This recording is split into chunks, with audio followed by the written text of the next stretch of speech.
So, getting on to the NFL, that process, going in the Hmm. second round, how was that recruiting, the aspect of that for you personally? Oh man, for me, I mean, it was, they you know, I wouldn't say recruiting because they what they do is that you have a projection that you are, and I was projected, first to 3 rounds. That's what I had a projection of.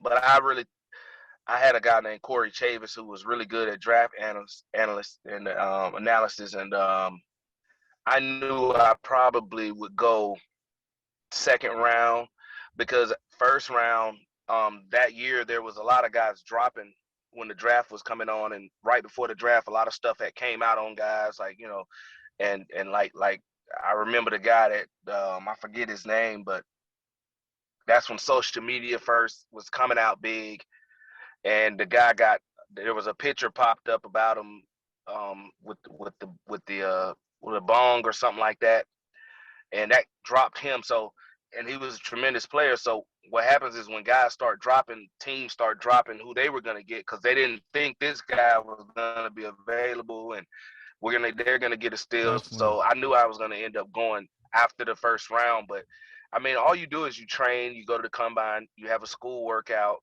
where you work out at your school and do all the drills. NFL coaches will come. It's a setup day, so it's not breaking any rules or anything. And then you just you do that, and then you just pray for the best, man, and hope that your name gets called on that day. And Definitely. when my name got called, I was asleep at first, and then I got bored in the first round, and then I woke up. As soon as I woke up, um, I was watching the tube, and then my name and stuff came across first, and then the phone rang, and I was like, "Oh man!" And it was Coach Richard. I'll never forget it. Richard Smith, who's a great friend of mine. He's like, "Jamie Winborn, you ready to work your ass off?" Because this, when I say this guy worked me to death at the combine, I was like, man, I don't know if I even want to come to his team. I mean, he is killing me out here. Like he was tough on me, but I mean, I understood why he wanted me to be the best player I could be. But yeah, I was shocked, and just to see your name go by and your family go crazy, it was just a good thing. I was at my agent's house with my family and stuff, and it's like a dream come true, man. And all you could do is think back to high school, college, and to all the supporting people that supported you and all of that, and you feel like you made it. And then the very next day, it is time to work. I mean, it's hey, all that's over with. You're nothing in this league right now. Definitely. This league is zero. You start over at zero. I had to play. I flew up there, and I had the playbook. They slapped this big fat playbook on me, and he's like, start learning that. And I'm just like, good God, this y'all got all of this to learn? I was like, man, it turned real quick from being a celebration to, man, nobody called me. I gotta work. I gotta learn this stuff, and that ain't even practice, you know?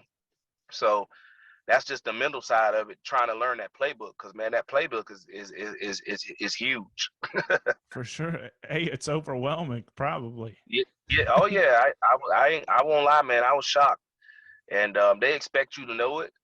It turned real quick into a job, man. Like, this is your job. This is not high school or college. We pay you to do this, so we expect you to come out here and learn this stuff and know it when we get by the time we get there. You're gonna make some mistakes, but they expect you to know it. Definitely. So, getting on to the teammates from your rookie year, who are some of them, the guys that had some impact on you and give that gave you insight on the game? Oh man, I was blessed beyond belief with that. I had T.O., J.J. Stokes, Garrison Hurst, Jeremy Newberry, Bryant Young, Dana Stubblefield. I mean, I had Jeff Garcia. I had a ton of guys that taught you how to be a pro. And that's one thing I liked about the 49ers is that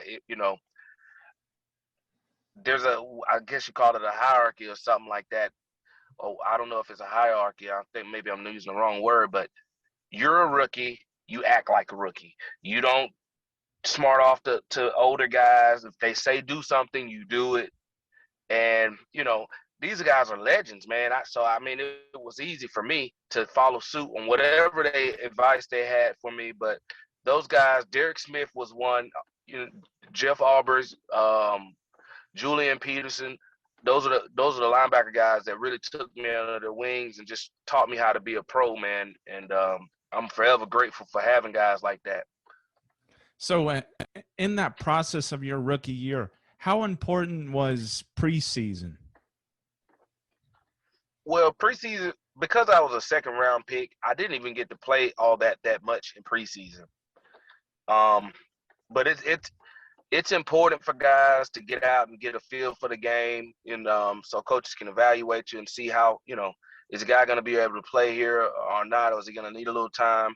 But it's mainly the preseason is mainly for guys that are late round picks and undrafted guys to try to see if they're going to have an opportunity to make this team, because generally the guys that are drafted, they're not going to cut those guys. They just gave those guys, a buttload of money. They're not going to cut them right now. They're going to try to develop them, and if they, at least give them a year to try.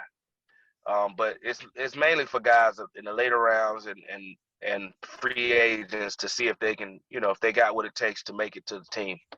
Definitely. Hey, you see it every year that Mr. Irrelevant.